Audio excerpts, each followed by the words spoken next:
Good afternoon. It's 44 degrees in Richland Center at 12:09.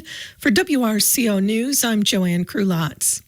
The Wisconsin Department of Natural Resources today announced that due to prolonged drought conditions and potential for elevated fire danger throughout the fall, the agency is reinstating DNR burning permits by issuing a special fire order.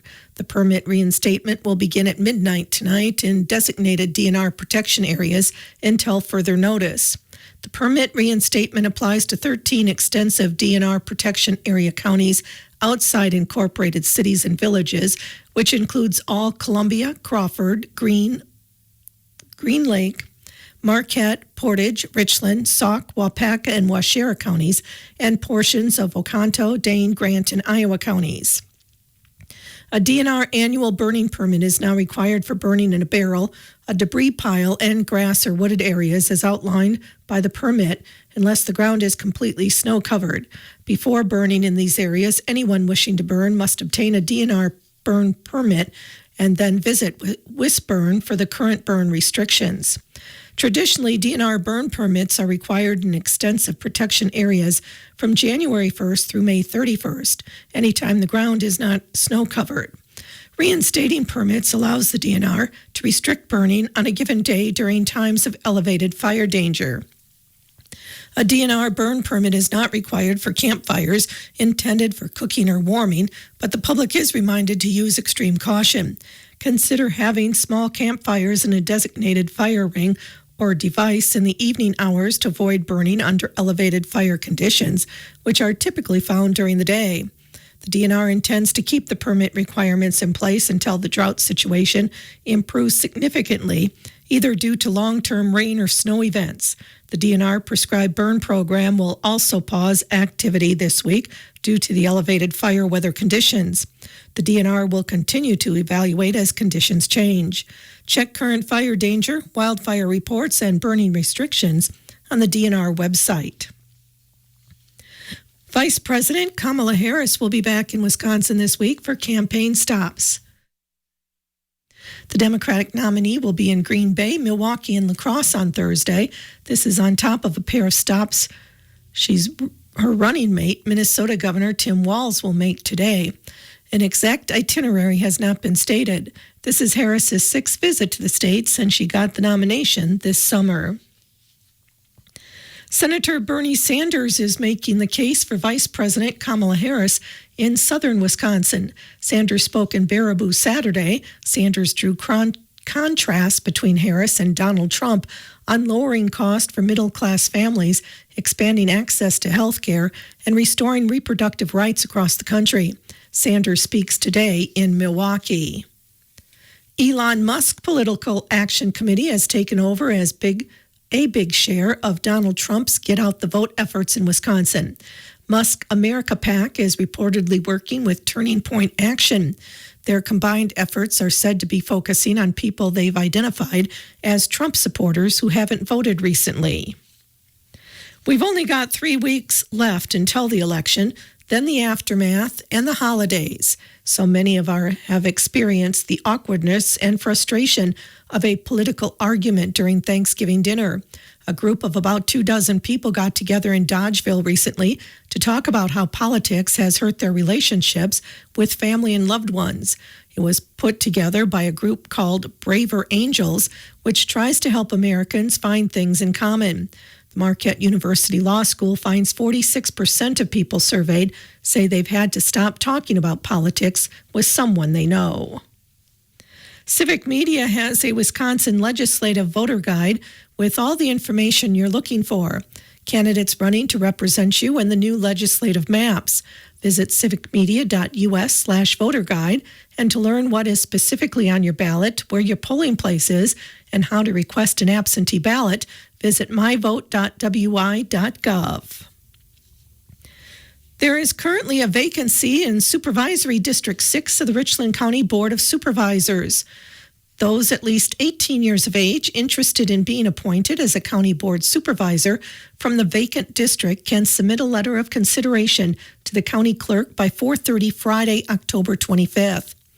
The letter should contain your name and address and a brief statement of qualifications to serve on the county board. The Vacancy will be filled from the list of applicants at the first county board meeting after the expiration of the application deadline on Tuesday, November 19th at 7 in the Richland County Boardroom in the Richland County Courthouse. Submissions may be mailed to the Richland County Clerk, Post Office Box 310, Richland Center 53581, or emailed to derek.kalish@co.richland.wi.us. Attorney General Josh Kaul says the Wisconsin Department of Justice stands ready to defend against challenges to election results in the state. The Democratic AG was on WISN's Upfront Sunday. Kaul said two things are important. Bipartisan groups need to make clear that Wisconsin has safe and secure elections, and the DOJ is prepared, if it needs to defend the results. Kaul said that while he's confident that Wisconsin's election officials are going to follow the law, the Justice Department is prepared to take legal action, and that there could be challenges in court to the results. Kaul noted the DOJ prevailed in lawsuits seeking to overturn results of the 2020 presidential election and stood up to an investigation into the results led by former state Supreme Court Justice Michael Gableman. That investigation was ultimately shut down. Wisconsin hospitals are contending with a hurricane-induced shortage of IV fluids. Helene hit a Baxter International plant in North Carolina that produces much of the nation's supply of sterile intravenous fluids. Wisconsin Hospitals Association President and CEO Eric Borgerding says the impact varies, but that all of WHA's member hospitals and health systems are being affected. He said hospitals are taking various measures to conserve the supplies that they have on hand and stretch it as far as they can until Baxter or other alternatives can be stood up and made available. Borgerding said that includes some procedures that can be postponed are being postponed. He said the hope is that it will not continue very long because there are ramifications of postponing those types of procedures. And while the Food and Drug Administration has temporarily authorized importation of IV products from Canada, China, Ireland, and the UK, Borgerding says long-term solutions are needed, including more diversification of the service sources and greater ability to store them and stockpile them for these types of emergencies. A Fond du Lac County woman and 3 teens are accused of a poaching rampage. DNR wardens and Fond du Lac County prosecutors say the 36-year-old Campbellsport woman and 3 teens killed over 100 deer between last spring and July of this year. The 4 were allegedly shining deer at night and shooting them, and also intentionally striking deer with vehicles. Deputies say the group would post videos and selfies with injured deer, often letting them suffer for several hours. Multiple charges are being filed, including mistreatment of animals, obstruction, and various hunting violations. A fire Saturday morning destroyed 3 mobile homes and damaged several vehicles in Sparta. According to fire officials, the fire started around 12:25 Saturday morning at one mobile home before spreading to 2 adjacent homes. 2 people were taken to the hospital with cuts and burns. Neighbors broke out windows to help people get out of the burning homes. Officials didn't release the cause of the fire, but said they found where it had started. The families displaced by the fires are getting help from the Red Cross. The average price of gasoline rose 3.7 cents per gallon in the last week. The average across the state is $3.03 today. This is 5.6 cents higher than a month ago, but over 20 cents lower than this time last year.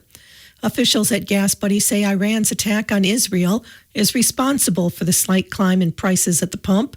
While Hurricane Milton has left a third of all stations in Florida without gas, the storm itself is not impacting prices.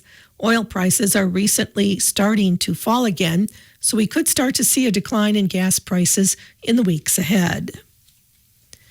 Citing safety, authorities are closing 2 Milwaukee area public parking lots where people have been living in tents and trailers and cars.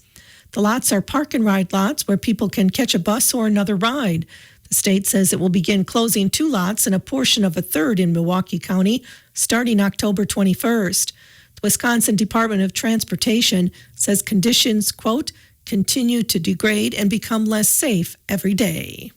The American Red Cross continues to work to restock critically needed blood products uncollected due to the ongoing impact of Hurricanes Helene and Milton in the southeast. Donors outside of affected areas are encouraged to make an appointment to give now and help keep the blood supply stable in the weeks to come. Blood drives will be held locally this week. 2 are being held today, one from now until 4 at the Reedsburg campus, and the second from 1 to 6 at the Laval Fire Department. 2 blood drives will be held tomorrow. The first will be held from 9 to 2 at Baraboo High School. The second will be held from noon to 4 at the Linden Station Fire Station. Blood drives will continue throughout the week. A blood drive will be held Wednesday from 9:30 to 2:30 at St. Cecilia Parish Center in Wisconsin Dells. Thursday, a blood drive will be held from 9:30 to 1:30 at the American Legion Hall in Waniwak, and a blood drive will be held from 11 to 5 Friday at St. Paul's Lutheran Church in Baraboo. Appointments are appreciated by calling 1-800-RED-CROSS or online at redcrossblood.org. Richland County has the availability of grant funding to support prevention, treatment, and recovery related to the opioid epidemic. Nonprofit organizations, businesses, schools, and local government agencies located in and serving Richland County and its residents are eligible to apply.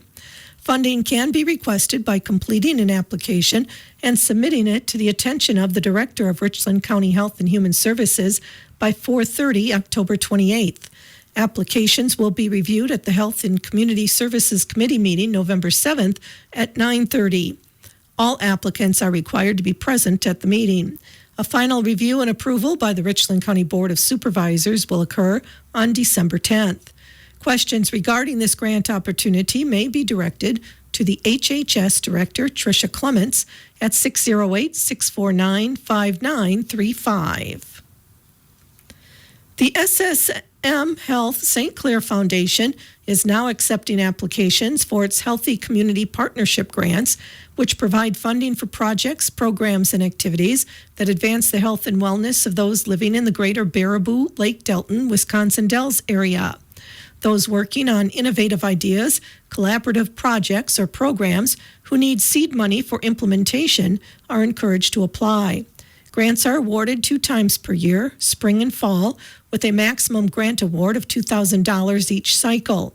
The application deadline for the fall grant cycle is tomorrow, October 15th, with all monies awarded by December 15th.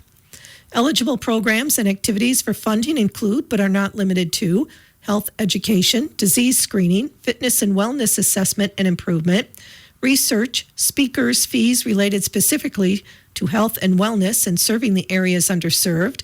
The project must impact residents in SSM Health St. Clair Hospital's service area. Practitioners in all fields of health, educators in school districts, employers, civic organizations, and service clubs are encouraged to apply. Collaborative proposals are always welcomed. For more information regarding the Healthy Community Partnership Grant Program and to obtain a grant application, contact Julia Randalls, SSM Health St. Clair Foundation Director, at 608-356-1449 or visit stclair.com/foundation and click on the Healthy Community Partnership Grants link. The Wisconsin Institute for Citizenship and Civil Dialogue invites faculty, staff, and students at the universities of Wisconsin to apply for grants and enhance democracy through civil dialogue and a robust marketplace of ideas. Applications are now being accepted. The Wisconsin Institute for Citizenship and Civil Dialogue offers grants each fall and spring in 4 areas: research, events and related activities, assessment, and curriculum and professional development. A total of $90,000 is budgeted for the fall grant cycle. Fall semester applications are due tomorrow, October 15th, while spring semester applications will be due March 15th. More information on the grant program, application process, criteria, selection process, and use of funds can be found at wisconsin.edu/WICCD/grant-program. Successful recipients must submit a report to the Wisconsin Institute for Citizenship and Civil Dialogue on the project's outcome.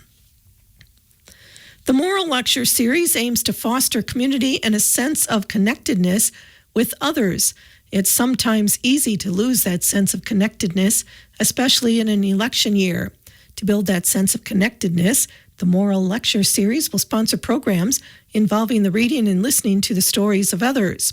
Sharing stories and building community in the local food system will be held Tuesday from 6:30 to 8 at the Spring Green Community Library.